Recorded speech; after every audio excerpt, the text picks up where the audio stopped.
오늘 함께 묵상할 말씀은 전도서 7장 15절부터 마지막 절인 29절까지입니다. 오늘 본문을 보게 되면은 사실 오늘 본문은 조금 헷갈릴 부분이 많은 부분이 있습니다. 그래서 사실 전에도 한번 말씀드렸지만 우리 윤 목사님께서 전도서를 처음 시작하실 때 전도서가 정경에, 그러니까 성경 안에 들어와야 되느냐 말아야 되느냐 그런 논쟁이 있었다고 말씀을 하셨는데요.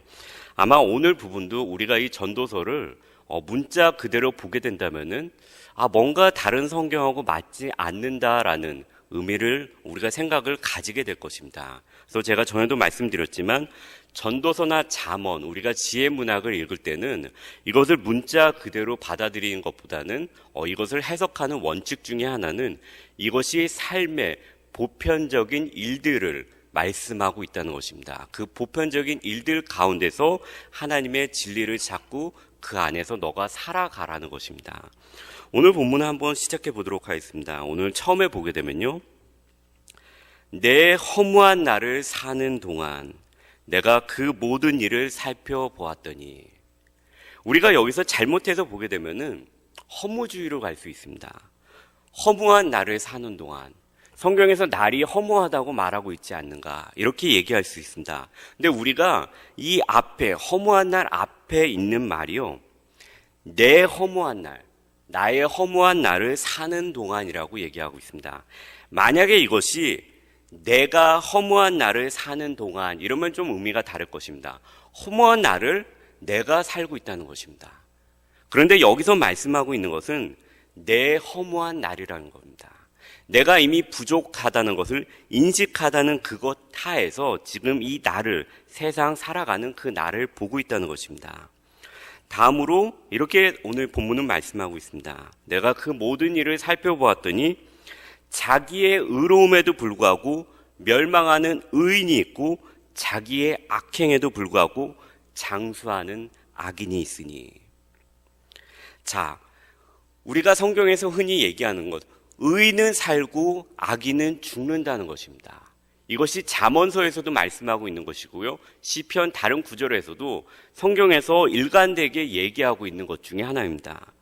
의인은 살고 악인은 잘못된다.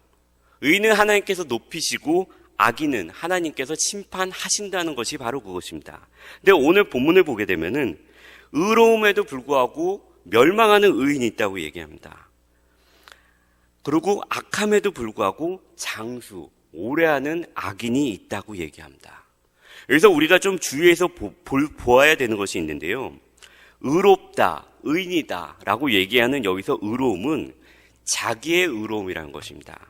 내가 생각해서 내가 의로운 대로 행하고 내가 의인이라고 생각해서 그렇게 살아가는데, 그리고 많은 사람들이 저 사람 우리가 보기에는 의인이다, 의인처럼 살아가는데 나중에 보니까 저 사람이 패망하고 악하다고 생각하는 그 사람이 장수한다는 것입니다.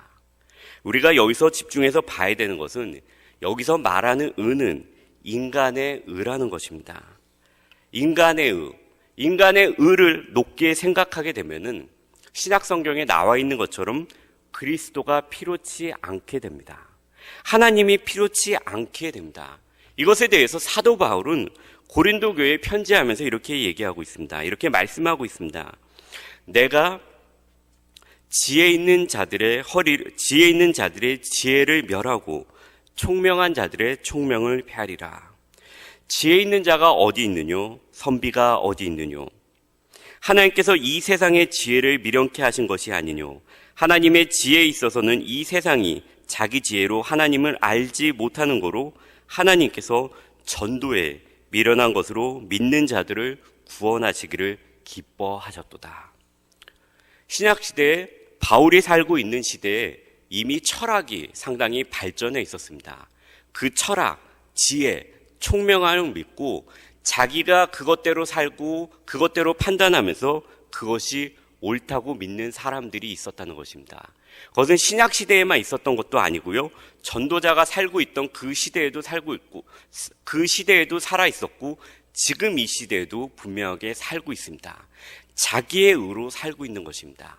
여기서 말하는 그 의인은 그런 의인을 얘기하는 것입니다. 그런 의미에서 오늘 본문의 16절은 지나치게 의인이 되지도 말며 지나치게 지혜자가 되지도 말라. 어찌하여 스스로 패망하게 하겠느냐.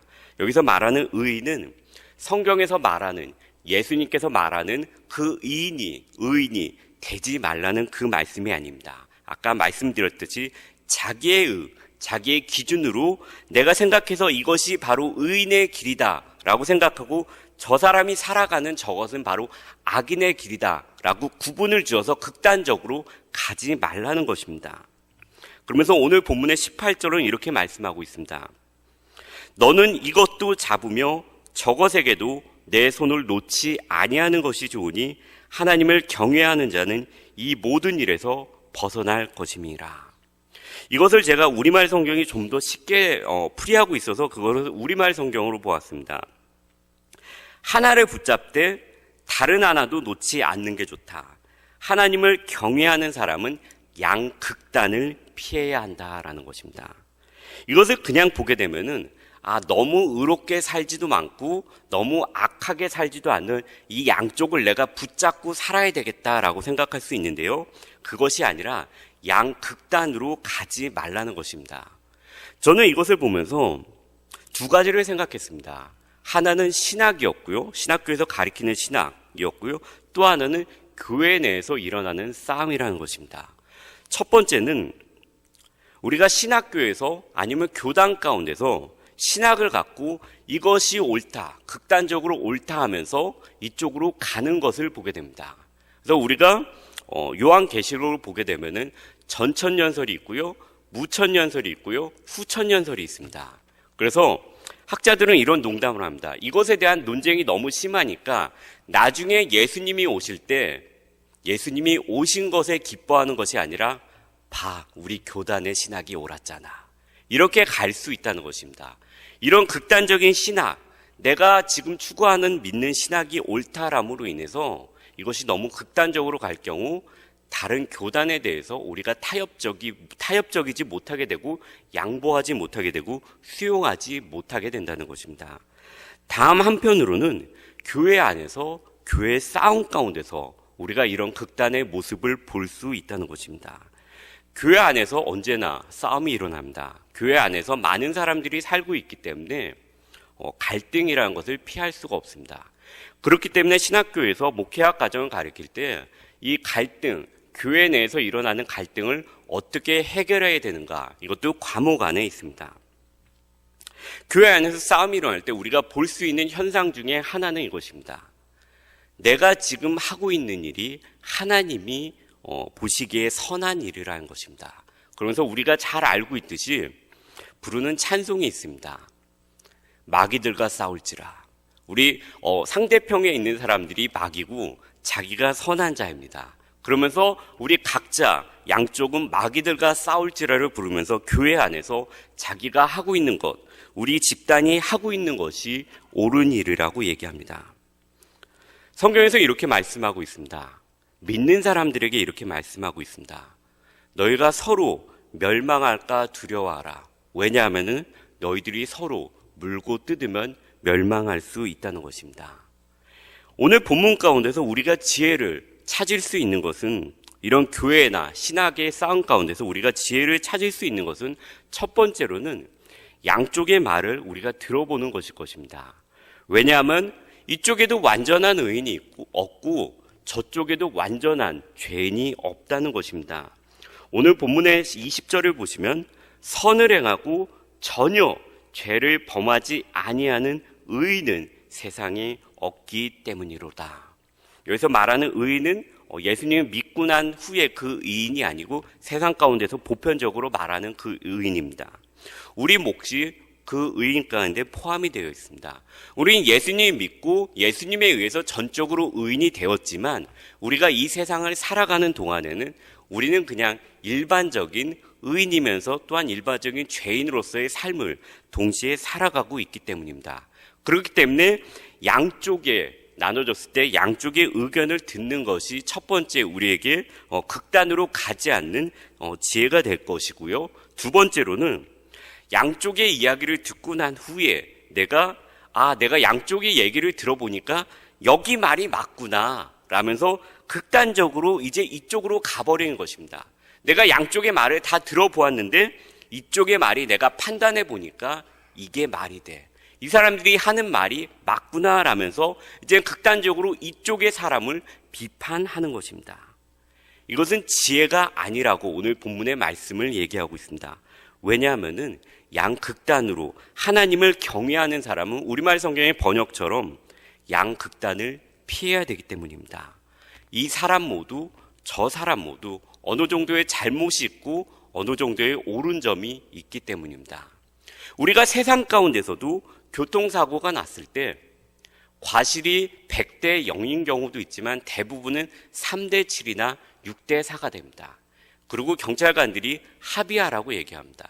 어떤 분쟁 가운데서 너도 잘못이 있고 이 사람도 잘못이 있고 누가 완전히 완벽할 수 없기 때문에 합의하라고 합니다. 그리고 우리는 세상을 살아가면서 많은 경우에 합의를 하게 됩니다. 근데 우리는 교회 가운데서 신학 가운데서 이런 것을 거부합니다. 하나님의 이름으로 우리는 다른 사람을 비판하고 정죄하면서 양극단으로 가는 경우를 많이 볼 수 있습니다. 저는 오늘 본문의 마지막 말씀이 참 마음에 와 닿았습니다. 오늘 본문의 마지막 말씀 한번 함께 보도록 하겠습니다. 이 전도자가 지혜를 얻기 위해서 모든 것을 내가 다 해봤는데 안 되고 난 후에 그가 깨달은 것이 있습니다. 내가 깨달은 것은 오직 이것이라. 곧 하나님은 사람을 정직하게 지으셨으나 사람이 많은 꾀를 낸 것이니라. 우리는 그 사랑 가운데 살아가고 있습니다. 그리고 우리 역시 그 많은 꾀를 가지고 있는 사람입니다. 그렇기 때문에 우리는 인생을 살아가면서 우리에게 주어진 이 허무한 날을 살아가면서 아니면 나에게 있는 이 허무한 날을 살아가면서 양극단으로 가는 것을 피해야 될 것입니다. 우리가 양극단으로 간다는 것은 다른 한쪽을 사랑할 수 없게 된다는 것입니다. 그리고 우리는 그런 모습을 신약시대의 바리새인들 가운데 서기관들 가운데 보았습니다.